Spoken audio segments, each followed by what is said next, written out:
আমাদের একটা স্লোগান আছে, ঝড় বৃষ্টি আধার রাতে আমরা আছি দেশনেত্রী বেগম খালেদা জিয়ার সাথে, আমরা আছি জিয়া পরিবারের সাথে।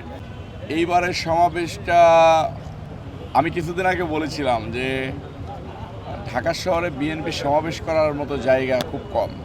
জায়গা তো নিয়ে করাই যায়, কিন্তু এত লোকের সমাগম যেটা ঢাকা শহরে মানে রাত 12টা 1টা 2টা পর্যন্ত জ্যাম থাকবে, লোক চলাচল বন্ধ হয়ে যাবে। একটা জনপ্রিয় দল, যে দলটা মধ্য দিয়েই স্বাধীনতা মানে মুক্তিযুদ্ধ সুসংগঠিত হয়েছে, স্বাধীনতা অর্জন করেছে, সেই দলটা দীর্ঘ 16-17 বছর যাবৎ ফ্যাসিবাদের বিরুদ্ধে আন্দোলন করেছে এবং মানুষ জীবন মরণ দিয়েই আন্দোলন করেছে। সেই দলটা ক্ষমতায় এসেছে, এখন লক্ষ লক্ষ মানুষের সমাগম হবে, এটাই স্বাভাবিক। সমাবেশে ঢাকা শহরে বড় মাঠ নাই, সরহদ্দি উদ্যান সেটা ঘিরে ফেলেছে, ঠিকমতো লোক ঢুকতে পারে না, বের হইতে পারে না, এটা গুম্বুরে পরিবেশ, যে কারণে পল্টনেই সমাবেশটা হচ্ছে।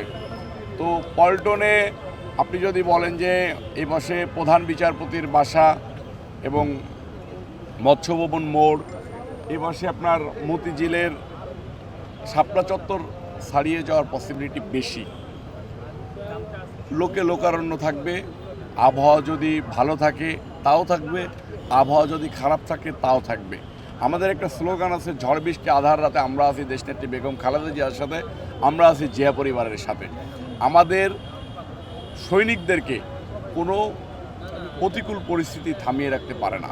যেটা স্বৈরাচার হাসিনা সকল বাহিনী দিয়ে আমাদের নেতাকর্মীদেরকে রাস্তা থেকে ধরে নিয়ে যেয়ে গুম করেছে, গুলি করেছে, হামলা করেছে, মামলা করেছে, ছাত্রলীগের সন্ত্রাসীরা, যুবলীগের সন্ত্রাসীরা, গুন্ডামি কায়দায় হেলমেট বাহিনীরা আমাদের নেতাকর্মীদেরকে মারতে মারতে মেরে ফেলেছে, তারপরেও আমাদের নেতাকর্মীদেরকে দমিয়ে রাখতে পারে নাই। ঠিক একইভাবে কালকে সমাবেশটা অনেক বড় হবে, যেটা আমরা আশা করছি।